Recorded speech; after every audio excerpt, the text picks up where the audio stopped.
ఓం నమ శివాయ. శ్రీ మాత్రే నమః. అందరికీ నమస్కారం అండి. ఈ నెల 7 ఆదివారం భద్ర పౌర్ణమితో చంద్రగ్రహణం కలిసి వస్తుంది. ఆదివారంతో గ్రహణం పౌర్ణమి కలిసి రావడం చాలా విశేషం, చాలా పవర్ఫుల్. కాబట్టి ఎంతో శక్తివంతమైనటువంటి గ్రహణం రోజున నిమ్మకాయతో ఇలా చేస్తే చాలా దరిద్రం పోయి కోట్లు వచ్చి పడతాయి. గ్రహణం ఎఫెక్ట్ కూడా మీ ఇంటి మీద పడకుండా ఈ నిమ్మకాయ కాపాడుతుంది. అంటే ఇలాంటి గ్రహణాలు చాలా అరుదుగా వస్తాయి. ఇలాంటి రోజు కోసము, ఈ ప్రత్యేకమైనటువంటి తిథి కోసము పెద్ద పెద్ద ఋషులు, మునులు, పెద్ద పెద్ద మహానుభావులు, పండితులు ఎదురు చూస్తూ ఉంటారు. ఈ రోజున మనం ఎలాంటి పరిహారం చేసినా అద్భుతంగా సిద్ధిస్తుంది. కాబట్టి ఇలాంటి బ్రహ్మాండమైనటువంటి రోజున మీరు ఒక నిమ్మకాయతో రహస్యంగా ఈ చిన్న పరిహారం కనుక చేసినట్లయితే మీ సుడి తిరిగి లక్షలు కాదు కోట్ల రూపాయలు వచ్చి పడతాయి. దరిద్రం అంతా కూడా ఇట్టే తొలగిపోతుంది. అంటే చాలా రకాలుగా దరిద్ర బాధలతో మనం సతమతం అయిపోతుంటాము. ఎన్నో రకాలైనటువంటి అనారోగ్య సమస్యలు, మానసిక సమస్యలు, ఇంట్లో తరచూ గొడవలు జరగడము, ఇంటి పరంగా కూడా కలిసి రాకపోవడము, అసలు మనశ్శాంతి ఉండకపోవడము, ఇంటి భగవంతుడా మేమేం చేశాము, ఏం పాపం చేశాము, మా మీద ఎందుకు ఇంత పగ పట్టావు, మమ్మల్ని ఎందుకు ఇంట్లో ఏడిపిస్తున్నావు అని దేవుడిని నిందిస్తూ ఉంటారు. మన కష్టాలను ఎవరికైనా సరే చెప్పుకుందామంటే వాళ్ళు ఎక్కడ నవ్వుతారేమో, ఎక్కడ చులకన అయిపోతామేమో అని ఎవరికి చెప్పుకోలేక, మాలో మేము ఉంచుకోలేక ఎంతో బాధపడుతూ ఉన్నాము. అది డబ్బు పరంగా అవ్వచ్చు, ఏదన్నా అప్పుల సమస్యతో అవ్వచ్చు, అనారోగ్య సమస్యల, భార్యాభర్తల మధ్య గొడవలు, ఇలా ఎలాంటి సమస్యలు ఉన్నా సరే మీరు ఈ నిమ్మకాయతో గ్రహణం రోజున ఈ పరిహారం చేసుకున్నట్లయితే ఆ సమస్య అనేది చిటికెలో మాయమైపోతుంది. అంత శక్తివంతమైనటువంటి ఫలితాన్ని ఇస్తుంది. నిమ్మకాయ గురించి మనం చెప్పేది ఏమీ లేదు. నిమ్మకాయ మానవ జీవితాన్ని మార్చేస్తుంది. అంటే మానవుని యొక్క తలరాతను, అంటే బ్రహ్మ రాసినటువంటి రాతను బ్రహ్మే మార్చలేకపోయినప్పటికీ కానీ నిమ్మకాయకు మానవుని యొక్క తలరాతను మార్చగలిగినటువంటి శక్తి ఉందని మనం శాస్త్రాలు చెప్తున్నాయి. నిమ్మకాయ అంటే మనకు ప్రకృతి నుంచి ప్రసాదించినటువంటి వరం. నిమ్మ చెట్టు కూడా ఒక దేవతా వృక్షం. అలాంటి నిమ్మకాయతో చేసే ఈ పరిహారం తిరుగులేని ఫలితాలను ఇస్తుంది. గ్రహణం గురించి అయితే ప్రత్యేకంగా చెప్పాల్సిన పని లేదు. గ్రహణం అనేది పరిహారాలకు పెట్టింది పేరు. గ్రహణం కోసం ఎదురు చూస్తూ ఉంటారు పెద్ద పెద్ద మహానుభావులు, ఋషులు, మునులు లాంటి వారు గ్రహణం కోసం ఎదురు చూస్తూ ఉంటారు. అందులోని ఈ గ్రహణం ఆదివారంతో కూడా కలిసి రావడం చాలా విశేషం. మామూలుగా ఆదివారం అంటేనే గొప్ప రోజు, ఆ రోజున చేసే పరిహారం వెంటనే సిద్ధిస్తుంది అంటూ ఉంటారు పెద్దలు. అలాంటిది ఆదివారము ప్లస్ గ్రహణం రెండు కలిసి రావడం అంటే మామూలు విషయం కాదు. చాలా చాలా శక్తివంతమైనటువంటి విషయం. కాబట్టి తప్పనిసరిగా ఈరోజు నిమ్మకాయ పరిహారం చేయండి. మీకు ఎలాంటి కష్టము, నష్టము ఉందో చెప్పుకొని పరిహారం చేసుకోవాలి. కొంతమందికి దరిద్రం అనేది పట్టి పీడిస్తూ ఉంది. ఒక బిజినెస్ స్టార్ట్ చేస్తే అందులో విపరీతంగా లాసులు రావడం అవ్వచ్చు, చదువుకున్న కూడా ఏ ఉద్యోగాలు కూడా రాకపోవడం అవ్వచ్చు, భార్యాభర్తల మధ్య తరచూ పచ్చగడ్డేస్తే బగ్గుమనే గొడవలు రావడం కావచ్చు, అంటే భార్యకు భర్తకు ఇద్దరికి అసలు పడదు, లేకపోతే అత్తాకోడళ్ళ మధ్య పోరవ్వచ్చు, ఆడబిడ్డల పోరవ్వచ్చు. ఇలా ఏదో ఒక రకంగా సమస్యలు, గొడవలు వస్తూ ఉంటాయి. సతమతం అయిపోతూ ఉంటాము. అలాంటి కొంతమంది పిల్లలకు ఎప్పుడు అనారోగ్య సమస్యలు వస్తూ ఉంటాయి. ముఖ్యంగా చాలామందికి నరదిష్టి ఉంటుంది. నరదిష్టికి నల్లరాయి కూడా పగిలిపోతుంది. రాళ్ళే పగిలిపోయినప్పుడు అలాంటిది మనం మనుషులం ఎంత చెప్పండి. మనం ఎంత జాగ్రత్తగా ఉన్నప్పటికీ, ఎంత తెలివితేటలు ఉన్నప్పటికీ, ఎంత సంపద ఉన్నప్పటికీ ఈ నరదృష్టి ముందు మనం ఏం చేయలేకపోతాం, ఓడిపోతాం. జనాల కళ్ళు ఎలా ఉంటాయి అంటే మన బాధలేవో మనం పడుతూ ఉంటాము. కానీ జనాల కళ్ళకి పాత బట్టలు కట్టుకున్నా కూడా కొత్తవిలాగా కనిపిస్తూ ఉంటాయి. పచ్చడి వేసుకొని తింటున్నా కూడా పరమాన్నం వేసుకొని తింటున్నట్టుగా ఉండడం, బాధల్లో ఉన్నా కూడా సంతోషంగా కలకలలాడుతూ ఉన్నట్లుగా, వెలిగిపోతున్నట్టుగా కనిపించటము, ఇలా జనాల చూపులు మహాభయంకరంగా మనకు ఎదురెళ్ళే వాళ్ళు, ఇరుగు పొరుగు వాళ్ళు అవ్వచ్చు, ఎప్పుడు మన మీదే దృష్టి పెట్టుకుంటారు. వీళ్ళు ఏం చేస్తున్నారు, ఎక్కడకు వెళ్తున్నారు, ఏం తెస్తున్నారు, ఏం కొనుక్కోచుకుంటున్నారు, ఎలాంటి బట్టలు కట్టుకుంటున్నారు, ఏమన్నా బంగారం చేయించుకున్నారా, ఏమన్నా కొనుక్కున్నారా?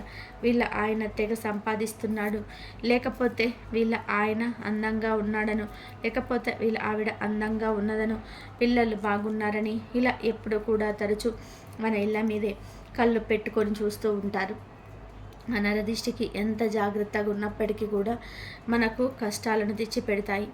మనం వాళ్ళతో మంచిగా ఉందాంలే, ఎందుకులే ఏడుపులు అని చెప్పేసి మంచిగా మాట్లాడినప్పటికీ కూడా అది కాసేపు కడుపులో బుద్ధిని ఎవరూ తీసేయలేం కదా. ఎంత నవ్వినా ఎంత చేసినా కూడా ఆ నవ్వు వెనక విషయం అనేది ఉంటుంది.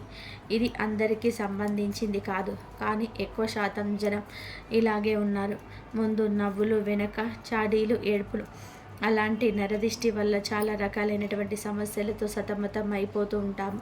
కొంతమందికి గిట్టని వాళ్ళు, మరి శత్రుత్వాలు ఎక్కువగా ఉన్న వాళ్ళైతే మనం బాగుంటుంటే చూడలేక ఏదో ఒక చెడు ప్రయోగాలు చేయించే వాళ్ళు కూడా ఉన్నారు. అట్లా చెడు ప్రయోగాలు చేయించటం వల్ల మనకున్నటువంటి ఆస్తులు అమ్ముకోవడం అవ్వచ్చు, అప్పులు పాలు అవ్వడం కావచ్చు, ఏ పనికి వెళ్ళలేక మానసికంగా అనారోగ్యం, శారీరకంగా బాడీ అనేది సపోర్ట్ చేయకపోవడం, ఎప్పుడు కూడా ఒళ్ళు నొప్పులని తరచూ హాస్పిటల్ చుట్టూ తిరగటము, ఎప్పుడు అదని ఇదని చాలా రకాలుగా ఇబ్బంది పడుతూ ఉంటాం. అలాంటి వారన్నిటికీ కూడా మీకు నిమ్మకాయ అనేది తిరగలేని సమాధానాన్ని ఇస్తుంది. ఎవరైతే మీ మీద చెడు చేపించారో, ఎవరైతే మిమ్మల్ని నాశనం అయిపోవాలని కోరుకుంటున్నారో, ఆ చెడు వాళ్ళకే తిప్పి కొట్టేటట్టుగా ఈ నిమ్మకాయ పరిహారం అనేది మంచి ఫలితాలను ఇస్తుంది. అంతేకాదు గ్రహణం ఎఫెక్ట్ను కూడా ఈ నిమ్మకాయ పరిహారం తిప్పికొడుతుంది. ఇంతకీ గ్రహణం రోజున నిమ్మకాయలతో ఏం చేయాలనే విషయాన్ని ఇప్పుడు ఈ వీడియోలో వివరంగా తెలుసుకుందాము. ఈ వీడియోని మీరు పూర్తిగా చూడండి ఫ్రెండ్స్. అంతకన్నా ముందు కామెంట్ బాక్స్లో శ్రీ మాత్రే నమః అని కామెంట్ చేయండి. అలాగే వీడియోని లైక్ చేసి మా ఛానల్ని సబ్స్క్రైబ్ చేసుకోవడం మర్చిపోవద్దు. సెప్టెంబర్ 7న ఏర్పడే గ్రహణం చంద్రగ్రహణం. ఈ చంద్రగ్రహణం రాత్రి 9:36 స్టార్ట్ అవుతుంది. సెప్టెంబర్ 8 తెల్లవారుజామున 1:25 ముగుస్తుంది. ఈ గ్రహణం చాలా శక్తివంతమైనది. ఈ గ్రహణం మనకు కనిపిస్తుంది కనుక ఈ గ్రహణ సమయంలో ఆలయాలన్నీ కూడా మూసేస్తారు.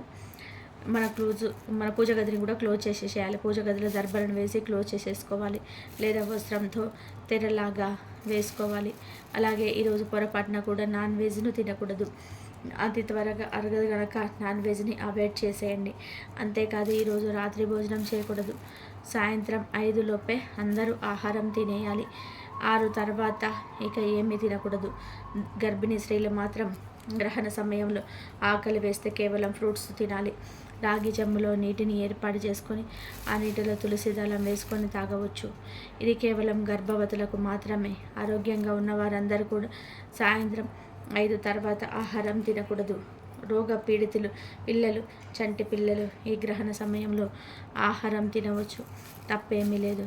గ్రహణం సమయంలో వెలువడే విష కిరణాల ప్రభావం వలన మానవుని ఆరోగ్యం పడవచ్చు. భవిష్యత్తులో తీవ్ర ఇబ్బందులు ఎదుర్కోవాల్సి వస్తుంది. అందుకే ఎవరు, ముఖ్యంగా గర్భవతులు, చిన్నపిల్లలు గ్రహణాన్ని ప్రత్యక్షంగా చూడకూడదు. గ్రహణ సమయంలో మనసును ప్రశాంతంగా పెట్టుకొని ఆధ్యాత్మిక చింతనతో ఉంటే మరీ మంచిది. గ్రహణ ప్రారంభానికి ముందే మలమూత్ర విసర్జన చేయాలి. ఇక ప్రతి ఒక్కరు కూడా ఈ గ్రహణ సమయంలో ఇష్టదేవత మంత్ర జపం చేయాలి. గ్రహణ సమయంలో నిల్వ ఉంచిన ఆహార పదార్థాలపై దర్భలను వేయాలి.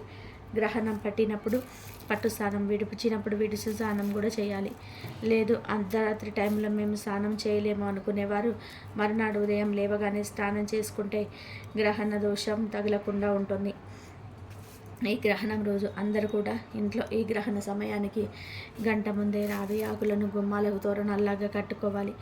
గర్భిణీ స్త్రీలు ఉన్న ఇంటికి తప్పనిసరిగా ఈ తోరణం కట్టుకోవాలి. ఈరోజు రావి ఆకులను లేదా కొమ్మలను తెచ్చుకొని మీ ఇంట్లో గుమ్మానికి ఈ రావి ఆకులను తోరణంలాగా కట్టుకుంటే ఆ ఇంటిపై గ్రహణ సమయంలో వెలువడే విష కిరణాలు ఆ ఇంటికి తగలకుండా రావి ఆకులు రక్షిస్తాయి. ముఖ్యంగా గర్భిణీ స్త్రీలు ఉన్న ఇంట్లో మాత్రం ఎన్ని గుమ్మాలు ఉంటే అన్ని గుమ్మాలకు, కిటికీలకు ఈ రావి ఆకులను తోరణంలా కట్టుకోవడం వలన ఎవరు మర్చిపోవద్దు. గ్రహణానికి 1 గంట ముందు రావి చెట్టు ఆకులు ఉన్న చిన్న చిన్న కొమ్మలు 11 తీసుకొని పసుపు దారంతోనే తోరణంలా కట్టి మీ ఇంటి గుమ్మానికి వేలాడేయండి. మీ ఇంటికి ఎన్ని గుమ్మాలు ఉంటే అన్ని గుమ్మాలకి ఇలా గ్రహణం కట్టుకుంటే గ్రహణ శని ప్రభావం మీ మీద పడదు. కనీసం మెయిన్ డోర్ ఒక్కదానికైనా సరే ఈ తోరక తప్పన కట్టాలి. కానీ ఈ కట్టినాకుల మరునాడు ఉదయం తీసేసి బయటపడేయాలి. అలా గుమ్మానికి వదిలేయకూడదు. కనుక అందరూ కూడా ఈ గ్రహణం ఎఫెక్ట్ మీ మీద పడకుండా ఉండాలి అంటే గుమ్మానికి రావి ఆకుల తోరణాన్ని కట్టుకోండి. గ్రహణం విడిన మరుసటి రోజున అందరూ చక్కగా శివాలయానికి వెళ్ళండి. శివలింగ సందర్శనం చేయండి. మీ పేరు మీద అభిషేకాలు చేయించుకోండి. స్వామివారి యొక్క ఆలయంలో స్వామికి జరిగేటువంటి అభిషేకాలను కైంకర్యాలు అన్నీ కూడా కల్లార వీక్షించి తీర్థ ప్రసాదాలను స్వీకరించి నన్ను రక్షించమని ప్రార్థించామండి. ఇలా చేస్తే గ్రహణ దోషాలు తొలగిపోతాయి. ఇంకా ఈ గ్రహణ సమయంలో గర్భిణీ స్త్రీలు చాలా జాగ్రత్తగా ఉండాలి. గ్రహణ సమయంలో గర్భిణీ స్త్రీలు చక్కగా కదలకుండా ఒకే దగ్గర కూర్చొని ఉండిపోవాలి. నార్మల్గా మన పూర్వకాలంలో మన పూర్వీకులు ఏం చెప్పేవారంటే గ్రహణం పట్టేటప్పుడు ఆడవారు అంటే ప్రెగ్నెంట్గా ఎవరైతే ఉంటారో గర్భవతుల వారు జడ కూడా ముడి వేసుకోకూడదు, జడకు లబ్బరు కూడా పెట్టకూడదు, నిటారుగా అంటే స్ట్రైట్గా అలా పడుకొని ఉండిపోవాలి అని చెప్పేవారు. చేయడం కానీ కత్తితో కట్ చేయడం కానీ లేదంటే బిందెలపై మూతలు పెట్టడం కానీ ఏదైనా సరే వంట చేయడం కానీ లేదంటే చీపుర్ని పెట్టి ఊడ్చడం కానీ ఇలాంటివి చేస్తే పుట్టే పిల్లలపై ప్రభావం పడుతుందని ఒక భావన అప్పటి నుంచే ఉంది. అందుకే ఇప్పటికీ కూడా మన అమ్మలు కానీ అమ్మమ్మలు కానీ లేదంటే మన అత్తలు కానీ ఇలాంటి పనులు చేయనివ్వరు. ఎందుకంటే పిల్లలపై ప్రభావం పడుతుందని నమ్ముతూ ఉంటారు. గ్రహణ దోషం అనేది పిల్లలకు తగులుతుందని ఒక భావన. కాబట్టి గ్రహణం పట్టేటప్పుడు గర్భిణీ స్త్రీలైతే ఇంట్లో నుంచి బయటికి రాకండి. చిన్న పిల్లలు కూడా ఇంట్లో నుంచి బయటికి రాకండి. గ్రహణం నియమాల గురించి కొంతమందికి తెలుసు, అయినప్పటికీ కూడా పొరపాట్లు చేస్తూ ఉంటారు. కొంతమంది ఇంటికి దిష్టి కోసం గుమ్మడికాయలు, కలబంద మొక్క, నిమ్మకాయలు ఇట్లా పట్టిక రకరకాల వస్తువులను కడుతుంటారు కదా. అలా దిష్టి కోసం కట్టిన వస్తువులను ఈ గ్రహణం తర్వాత తొలగించేయండి. మళ్ళీ కొత్తవి కట్టుకోండి. ఎందుకంటే గ్రహణం వలన వాటి శక్తి మొత్తం కూడా పోతుంది. కనుక దిష్టి కోసం కట్టిన వస్తువులను గ్రహణం మరుసటి రోజున తొలగించి కొత్తగా కట్టుకోవాలి. ఇక నిమ్మకాయ పరిహారానికి మనం వేలకు వేలు ఖర్చు చేయాల్సినటువంటి పని లేదు. 10 రూపాయలు పెడితే నిమ్మకాయలు వచ్చేస్తాయి. కాబట్టి ఈ పరిహారం నమ్మకంతో చేయండి. నమ్మకంతో చేస్తేనే మనకు సిద్ధిస్తుంది. నమ్మకం లేకపోతే మాత్రం అది అమృతమైన విషయంతో సమానం అవుతుంది. కాబట్టి నమ్మకం అనేది ముఖ్యం. సాయంత్రం 8 లోపు మీరు ఈ పరిహారం చేసుకోండి. ఏమీ లేదు, ఒక నిమ్మకాయని తీసుకొని దాని మీద కాటుకతో బొట్టు పెట్టి తర్వాత నిలువుగా 4 భాగాలుగా కట్ చేసుకొని ఆ నిమ్మకాయతో రాళ్ళ ఉప్పు వేయాలి. రాళ్ళ ఉప్పు చిటికెడంత పసుపు కుంకుమ పోసేసి దాని మీద 1 స్పూన్ నల్ల ఆవాలు కూడా ఉంటాయి కదా, నల్ల ఆవాలు కానీ లేకపోతే 2 లవంగాలు కానీ రెండిట్లో ఏదైనా పర్వాలేదు పెట్టాలి.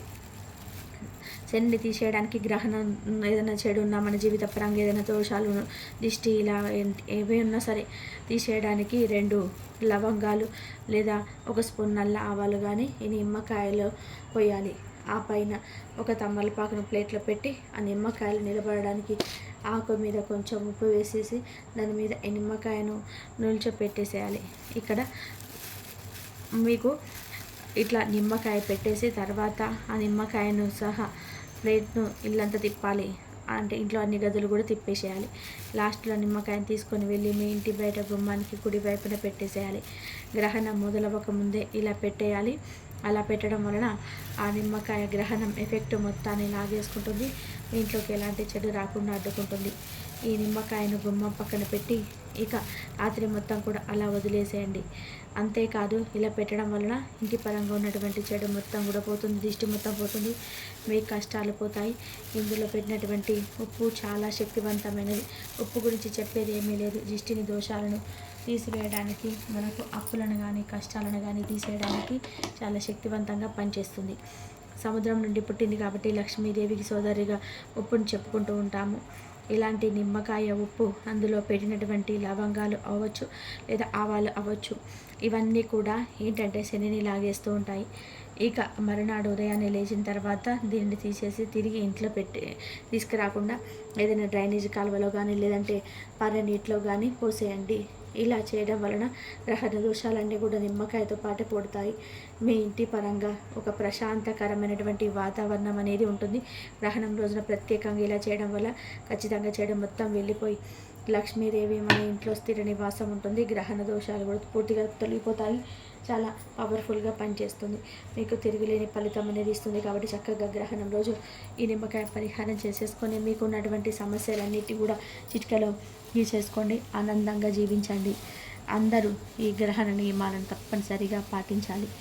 ఎప్పుడైనా సరే మన దేశంలో గ్రహణం కనిపిస్తే మనం తప్పనిసరిగా గ్రహణ నియమాలు పాటించాలి.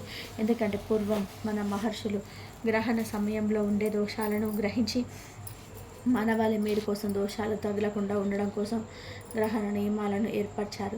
వారు సూచించిన విధానంగానే పూర్వం నుంచి మన పెద్దలు నియమాలను పాటిస్తూ వస్తున్నారు. గ్రహణ సమయంలో వెలువడే విషవాయువుల వలన ఆహార పదార్థాలు విషంగా మారుతాయని, గ్రహణ సమయంలో ఆహారం తీసుకోవడం కానీ పొట్టలో ఉండడం కానీ మంచిది కాదని గ్రహించి మహర్షులు మానవాళికి తెలియజేశారు. అందుకే గ్రహణ సమయానికి 3 గంటల ముందు, గ్రహణం విడిచాక 3 గంటల తర్వాత భోజనం చేయకూడదు. ముఖ్యంగా గ్రహణ సమయానికి పొట్టలో ఆహారం లేకుండా చూసుకోవాలి.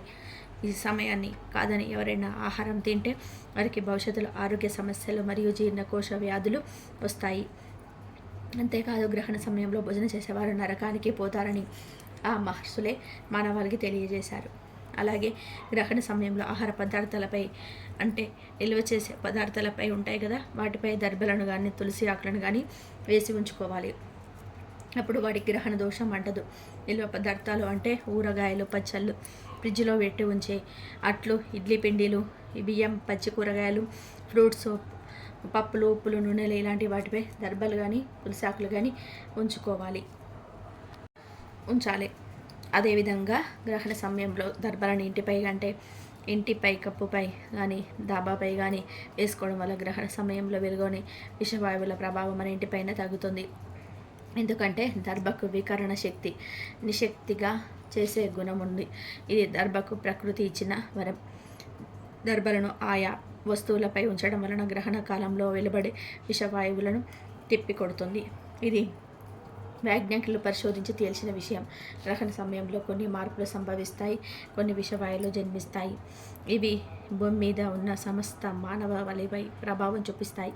ఈ భూమి మీద ఉన్న ప్రాణులపైన, మానవాళిపైన విచిత్ర పరిణామాలని ప్రసరింపజేస్తాయి. దానివల్ల అనేక దుష్ప్రభావాలు కలుగుతాయి. అందుకే ఈరోజు వండిన ఆహార పదార్థాలు విషంగా మారుతాయి. గ్రహణ సమయంలో మీ పొట్టలో ఆహారం ఉంటే అది కూడా విషంగా మారుతుంది. అందుకే ఆ మహర్షులు గ్రహణ సమయంలో ఏమీ తినకుండా కడుపును ఖాళీగా ఉంచుకొని దైవనామస్మరణ చేయాలని సూచించారు. గ్రహణ సమయంలో చేసే దైవారాధన, ధ్యానము, మంత్రజపం వలన మంచి ఫలితాలు కలుగుతాయి. ఈ సమయంలో చేసే జపాలు, పారాయణలు మంచి శక్తిని పుంజుకుంటాయి. ఇక గర్భిణీ స్త్రీల విషయానికి వస్తే గ్రహణ సమయంలో జంతువులను, వృక్షాలను, పక్షులను ఎదుగుదలను వచ్చే మార్పులను శాస్త్రజ్ఞులు మంత్ర పరికరాల సహాయంతో ప్రయోగాలు, పరిశోధనలు చేసి నిర్ధారించారు. ఈ వేరే సమయంలో కానీ గ్రహణ సమయంలో ఎదుగుదలలో ఫ్లక్చుయేషన్స్ జరుగుతూ ఉంటాయి. అంటే క్రమ పద్ధతిలో కాకుండా ఎక్కువగా కానీ తక్కువ కానీ మామూలు కంటే కొంచెం భిన్నంగా ఉండడాన్ని మనం గమనిస్తూ ఉంటాం. ఇలాంటి ఎదుగుదలకు సంబంధించిన తేడా ఉండడం వల్ల గర్భవతులను ఈ గ్రహణ సమయంలో కదలకుండా పట్టుకొని ఉండాలని పెద్దలు చెప్తూ ఉంటారు. ఎందుకంటే గ్రహణ కిరణాల గర్భం మీద పడితే గర్భంలో ఉన్న పిండం కూడా ఎదుగుదల మీద దాని ప్రభావం పడుతుంది. ఆ గ్రహణ ప్రభావం వలన గ్రహణ మొర్రి వస్తుంది. గ్రహపు మొర్రికి లేదా గ్రహణపు మొర్రి అంటే పెదమే సరిగ్గా లేకపోవడం, చెవి సరిగ్గా లేకపోవడం ఇలాంటివి జరుగుతూ ఉంటాయి. చెవి, ముక్కు రెండు కూడా సరిగ్గా లేకపోవడం ఇలాంటి మార్పులు గర్భస్థ శిశువులు కనిపిస్తూ ఉంటాయి. లేదా చాలా రేర్ సమయాలలో తలలో మాడు కలిసిపోకుండా విడిపిడిగా ఉన్న శిశువులను కూడా మనం చూస్తూ ఉన్నాం లేదా వింటున్నాం కూడా. గ్రహణ సమయంలో గర్భవతిగా ఉన్న స్త్రీ తగు జాగ్రత్తలు పాటించిన సమయంలో ఇలా జరుగుతూ ఉంటాయి. మనం ఎందుకు ఇలా రిస్క్ తీసుకోవాలని కొంతమంది గ్రహణ సమయంలో నమ్మిన నమ్మకపైన ఈ సమయాన్ని పాటిస్తూ ఉంటారు. చంద్రుడు వీటిపైన ఆధిపత్యం కలవాడు. గ్రహణ సమయంలో సముద్రంలో వచ్చే ఆటుపోట్లను గురించి మనం వింటూ ఉంటాం. అలాగే మన శరీరంలో జరిగే నీటి ప్రవాహంలో కూడా తేడా వస్తుంది. మామూలు మనుషులకైతే తెలియదు, కానీ గర్భవతులకు మాత్రం లోపల ఉన్న పిండం ఉమ్మనీటిలో ఉంటుంది. మరి అలాంటి ఉమ్మనీటిలో ఇలా తేడా వస్తే శిశువుకి ఇబ్బంది కదా. అందుకే గ్రహణ సమయంలో గర్భవతులను కదలకుండా ఉండడం అని చెప్తుంటారు. ఎందుకంటే గర్భంలో ఉన్నటువంటి పిండం ఎదుగుదల మీద ఈ గ్రహణ ప్రభావం పడుతుంది కాబట్టి. ఇక మామూలు వారు గ్రహణం ఎప్పుడు ప్రారంభమవుతుందని సమయానికి స్నానం చేసి కూర్చొని ధ్యానం చేస్తే అద్భుతమైన ఫలితాలు పొందుతారు. కాబట్టి గ్రహణ సమయంలో ఈ నియమాలన్నీ కూడా పాటించాలి. ఈ పనులు అస్సలు చేయకండి. గర్భిణీ స్త్రీలు గ్రహణ సమయంలో అసలు బయటికి రాకూడదు. అలాగే గర్భిణీలు ఈ సమయంలో కూరగాయలు కోయకూడదు. పూర్వపు రోజులు అయితే పొయ్యిలో పుల్లలు కూడా పెట్టేవారు కాదు. అలాగే గ్రహణ సమయంలో ఆహారాన్ని కూడా తినరాదు. గ్రహణ సమయంలో భార్యాభర్తలు కలిస్తే పురుగు జన్మిస్తుందని పెద్దల మాట. కాబట్టి గ్రహణ సమయంలో భార్యాభర్తల కలయిక నిషిద్ధం. కాదని కలిస్తే అనారోగ్యం ఉన్న పిల్లలు కానీ మంచి ప్రవర్తన లేని పిల్లలు కానీ పుడతారు. అలాగే గ్రహణ సమయంలో ప్రయాణాలు చేయకూడదు. గ్రహణం తర్వాత మిగిలిపోయిన ఆహార పదార్థాలను, అంటే గ్రహణానికి ముందు వండి మిగిలిపోయిన ఆహార పదార్థాలు ఉంటాయి కదా, ఆ ఆహార పదార్థాలు తినకూడదు. అన్నం, కూర, చారులు, పెరుగులు, పాలు కూడా తినకూడదు. ఎందుకంటే గ్రహణం వలన అవి దూషితమవుతాయి. ఇక అవి తినడానికి పనికిరావు. వీటి మీద గరిక వేసినా కూడా గ్రహణ ప్రభావం పడుతుంది. తినడానికి పనికిరావు కనుక గ్రహణానికి ముందు వండి మిగిలిపోయిన ఆహార పదార్థాలు తినవద్దు. అలాగే గ్రహణ సమయంలో గోళ్ళు కత్తిరించుకోవడము, జుట్టు కత్తిరించుకోవడము, షేవింగ్ చేసుకోవడం వంటి పనులు చేయకూడదు. అలాగే గ్రహణ సమయంలో గొడవలు పడడం, ఏడవడం, శాపనార్థాలు పెట్టుకోవడం వంటి పనులు కూడా చేసుకోకూడదు. అలాగే గ్రహణ సమయంలో ఇంట్లో పూజ గదిలో తప్పనిసరిగా దర్భలను ఉంచుకోవాలి. పూజ గదిని క్లోజ్ చేసి పెట్టుకోవాలి. గ్రహణం తర్వాత అంటే మరుసటి రోజు ఉదయం లేచాక ఇల్లంతా కడిగి పసుపు నీటిని చల్లి పూజ శుద్ధి చేసుకోవాలి. గ్రహణం తర్వాత మీరు ఉపయోగించే వాహనాలను కూడా కడిగి నిమ్మకాయలను పెట్టుకోవడం వలన అపమృత్యు దోషాలు తొలగిపోతాయి. ఇంకా గ్రహణం రోజు చేయకూడని పనులు, పాటించవలసిన నియమాలు, గ్రహణ నియమాలను తూచా తప్పకుండా కూడా పాటిస్తే మీకు మీ ఇంటికి ఎటువంటి గండాలు రాకుండా ఉంటాయి, గ్రహణ దోషాలు తగలకుండా ఉంటాయి. కాబట్టి అందరూ తప్పనిసరిగా ఈ గ్రహణ నియమాలు పాటించండి. గ్రహణం రోజు ఎటువంటి తప్పులు చేయకూడదు. మహాలయ పౌర్ణమి తర్వాత వచ్చే 15 రోజులను మహాలయ పక్షం లేదా పితృపక్షం అంటారు. ఈ మహాలయ పక్షాన్ని పితృపక్షం అని కూడా అంటారు. మన ఇంట్లో మరణించిన పెద్దవారికి శ్రాద్ధం పెట్టడానికి ఈ 15 రోజులు ఎంతో ముఖ్యమైనవి భావిస్తారు. ఇలా పితృపక్షంలో పిండ ప్రదానం చేయడం వలన ఈ పెద్దవారి ఆత్మ సంతోషిస్తుందని పండితులు చెప్తున్నారు. భాద్రపద మాసంలో వచ్చే పౌర్ణమి నుంచి అమావాస్య వరకు ఈ పితృపక్షాలను నిర్వహిస్తారు. ఈ 15 రోజులు ఏదో ఒక రోజు మరణించిన మన కుటుంబ సభ్యులకు శ్రాద్ధం పెట్టడం వలన ఎంతో పుణ్యం లభిస్తుంది. 15 రోజులలో ఒకరోజు ఉదయాన్నే నది స్నానం చేసి మన పెద్దవారికి పూజలు చేసి పిండ ప్రదానం చేయాలి. పిండాన్ని జలచరాలకు, కాకులకు, గ్రద్దలకు పెట్టడం వలన వారి ఆత్మ సంతృప్తి చెంది మనపై ఉన్నటువంటి పితృదోషాలు తొలగిపోతాయి. ఈ విధంగా పితృపక్షంలో పెద్దవారికి పిండ ప్రదానం చేసి వారి పేరున అన్నదానాలు, వస్త్రదానాలు చేయడం వలన మనకున్నటువంటి పితృదోషాలు తొలగిపోయి సంతానం లేని వారికి సంతానం కలుగుతుంది. అందుకే ఈ మహాలయ పక్షంలో మన పూర్వీకులను, పెద్దవారిని స్మరించుకోవడం ఎంతో శుభ సూచకమని చెప్పి శాస్త్రాలు తెలియజేస్తున్నాయి. ఇకసారి రావణుడు బారి నుంచి తప్పించుకునేందుకు దేవతలంతా కూడా ఒక్కొక్కరు జంతువుల్లోకి ప్రవేశించారు. కొండలోనికి కుబేరుడు, లేడిలోనికి ఇంద్రుడు, నెమలిలోకి వరుణుడు, యముడు కాకిలోనికి ప్రవేశిస్తారు. రావణుడు నుంచి తప్పించుకున్న తర్వాత ఆయా జంతువుల శరీరంలో నుంచి బయటకు వచ్చిన దేవతలు వాటికి వరమిస్తారు. లేడికి వల్లంతా కండ్లు ఉన్నట్టు అందంగా ఉండే వరం ఇచ్చాడు ఇంద్రుడు. అందుకే లేడి ఒళ్ళంతా కళ్ళున్నట్టుగా కనిపిస్తుంది. వర్షం పడే సమయంలో ఆనందంతో పురివిప్పి అందంగా ఆలేడల నెమ్మలి పింఛమిచ్చాడు. కాకికి బలం మరణం తప్ప స్వతహాగా మరణం ఉండదని వరమిచ్చాడు యముడు. అంతేకాదు తాను ప్రాణులన్నిటికీ కూడా రోగాలను కలిగించేవాడు గనక తానే స్వయంగా కాకి రూపాన్ని ధరించినందువలన ఆనాటి నుంచి కాకులకు సాధారణంగా రోగాలు ఏమీ రావు అని చిరాయువుగా ఉంటాయని కాకులకు వరాన్ని ఇచ్చాడు యముడు. మరణించిన వారికి సమర్పించే పిండములను కాకులు తిన్నప్పుడే నరక లోకంలో ఉండే వారికి తృప్తి కలుగుతుందని అన్నాడు. యముడు స్వయంగా కాకులకు ఈ వరాలు ఇచ్చినందువలన ఈనాటికి పితృకర్మల విషయంలో కాకులకు పిండాలు పెడుతూ ఉన్నారు. ఎంతో పవిత్రమైన ఈ మహాలయ పౌర్ణమి రోజు మీకు ఏ సమయంలో కాకి కనిపించిన అన్నంలో కొన్ని నల్ల నువ్వులు కలిపి కాకికి ఆహారంగా పెట్టండి. అలా పెట్టి పక్కనే కొన్ని నీళ్లు కూడా పెట్టండి. మా ఇంట్లో చనిపోయిన వారి ఆకలి దప్పికలు తీరి వారంతా స్వర్గానికి వెళ్ళాలని నమస్కరించుకోండి. ఇలా మీరు పెట్టిన అన్నాన్ని కాకులు గనుక తింటే మీ దశ ఈదుతో మారిపోతుంది. మీ పితృదేవతల ఆకలి దప్పికలు తీరి వారి సంతోషంగా స్వర్గానికి వెళ్తారు. మిమ్మల్ని అనుగ్రహించి వెళ్తారు.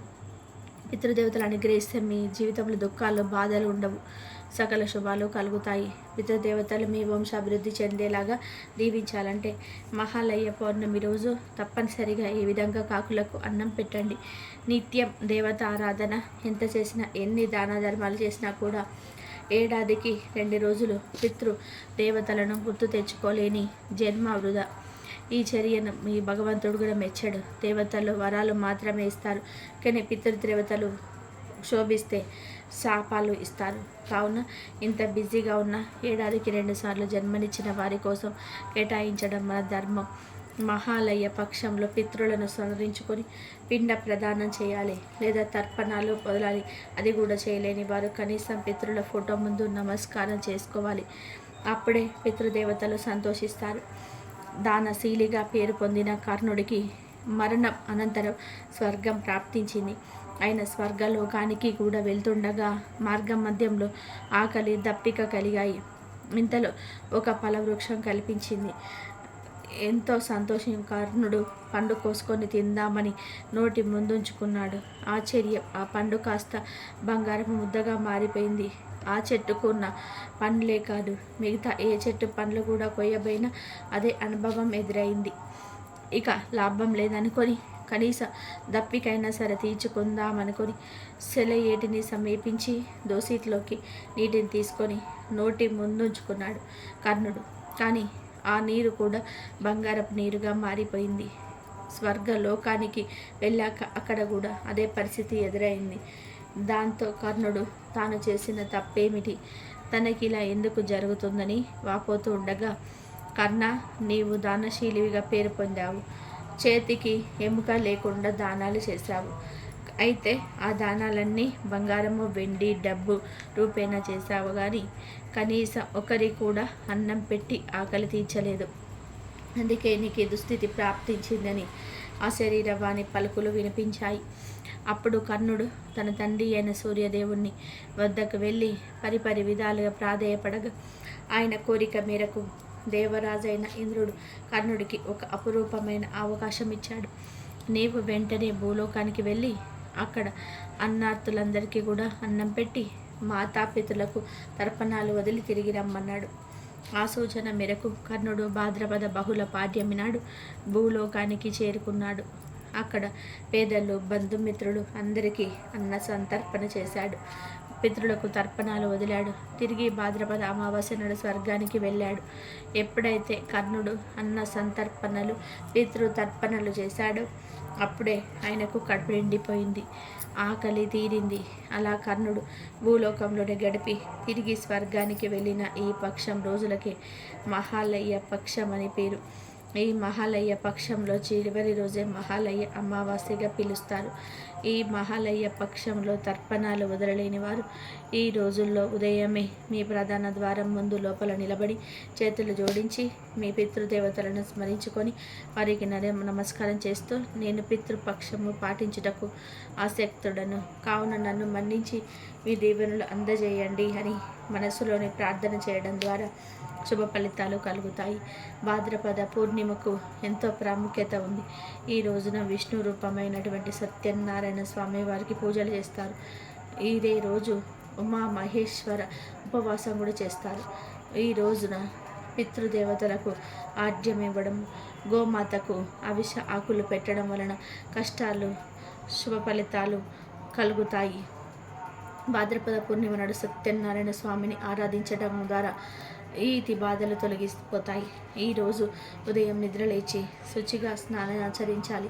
తీర్థాలు, కొలను, చెరువుల్లో స్నానం చేస్తే మరి మంచిది. వ్రతం చేయదలిచిన వారు సత్యనారాయణ వ్రతం ఆచరించాలి.